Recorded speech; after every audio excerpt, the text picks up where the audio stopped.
How Red Bull became a billion-dollar brand hook, 00 to 030.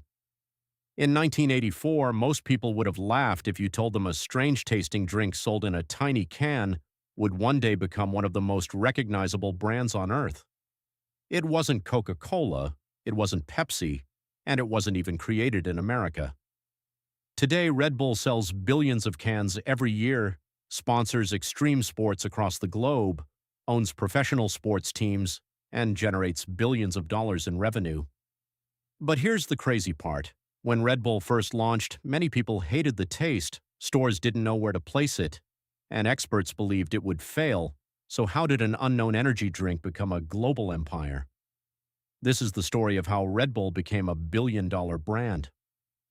The beginning, 030 to 3. The story begins in the early 1980s. An Austrian businessman named Dietrich Mateschitz worked in marketing for a consumer goods company.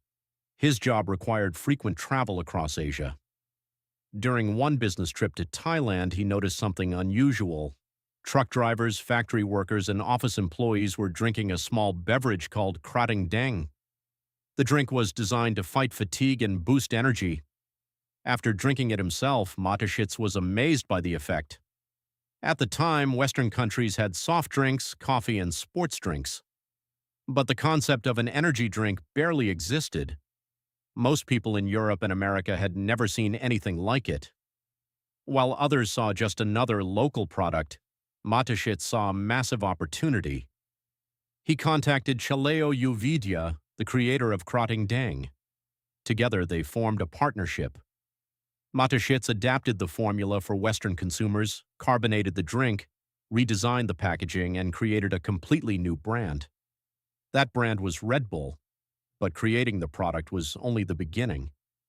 The real challenge was convincing people to buy something they had never seen before. Rapid growth, 3 to 7. When Red Bull launched in Austria in 1987, success didn't come immediately.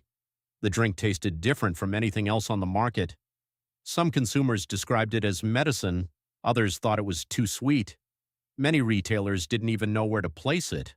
Was it a soft drink, a sports drink, a health product? Nobody knew. Instead of competing directly with Coca-Cola and Pepsi, Red Bull created an entirely new category: energy drinks. This decision changed everything. Mateschitz understood that people weren't buying the flavor. They were buying the feeling of energy, the feeling of performance, the feeling of staying awake longer and working harder. Rather than spending huge amounts on traditional advertising, Red Bull focused on creating an image. The company targeted students, athletes, club-goers, entrepreneurs, and young professionals, people who constantly wanted more energy. Soon the famous slogan appeared: Red Bull gives you wings. It was simple, memorable, and impossible to forget. Sales started growing rapidly. One country became 2, 2 became 10, 10 became 50. By the late 1990s, Red Bull was spreading across Europe. Soon after, it entered the United States. Many analysts believed American consumers wouldn't embrace the product. They were wrong. The brand exploded in popularity. Red Bull was no longer just a drink, it was becoming a lifestyle.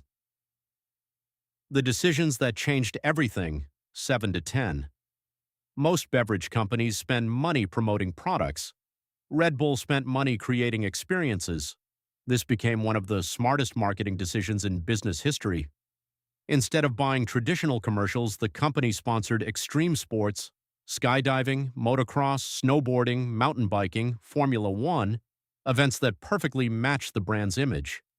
Every time someone watched an athlete doing something incredible, they saw Red Bull. The company wasn't selling a beverage, it was selling excitement, freedom, adventure. Then came another genius move. Red Bull started creating its own media empire. It launched magazines, documentaries, YouTube channels, sports events, and content studios. Instead of paying media companies for attention, Red Bull became a media company itself. Millions of people consumed Red Bull content without even realizing they were watching advertisements. Perhaps the most famous example came in 2012. Felix Baumgartner jumped from the edge of space during the Red Bull Stratos mission. More than 8 million people watched live on YouTube. The event became one of the greatest marketing campaigns ever created, and it didn't feel like marketing at all. Crisis and challenges, 10 o'clock to 12 o'clock. Despite its success, Red Bull faced serious challenges.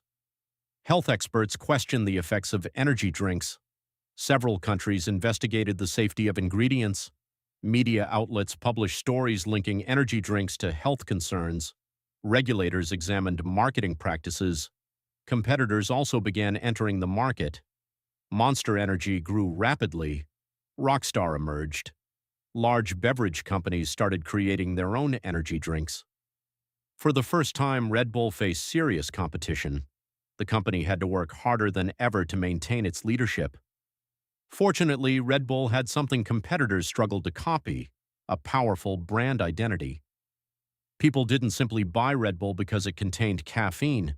They bought Red Bull because of what it represented. That emotional connection helped the company survive increasing competition. What happened next? 12 to 14. Today, Red Bull is one of the most successful beverage brands in the world. The company sells billions of cans annually in more than 170 countries. It owns Formula One teams, professional football clubs, media companies, sports events, and an enormous global content network. What began as inspiration from a small Thai energy drink evolved into a worldwide business empire. Dietrich Mateschitz became one of the richest entrepreneurs in Europe, and Red Bull became far more than a beverage company. It became a cultural phenomenon. Conclusion: 1400 to 1500. Red Bull's success wasn't built on having the best-tasting drink. It wasn't built on having the largest advertising budget. It was built on understanding something most companies miss. People don't buy products, they buy identities, they buy emotions, they buy stories. Red Bull didn't sell energy, it sold a lifestyle. And that's why a strange little drink from Thailand became one of the most powerful brands on earth. Because sometimes the biggest businesses aren't built by creating a better product. They're built by creating a better story.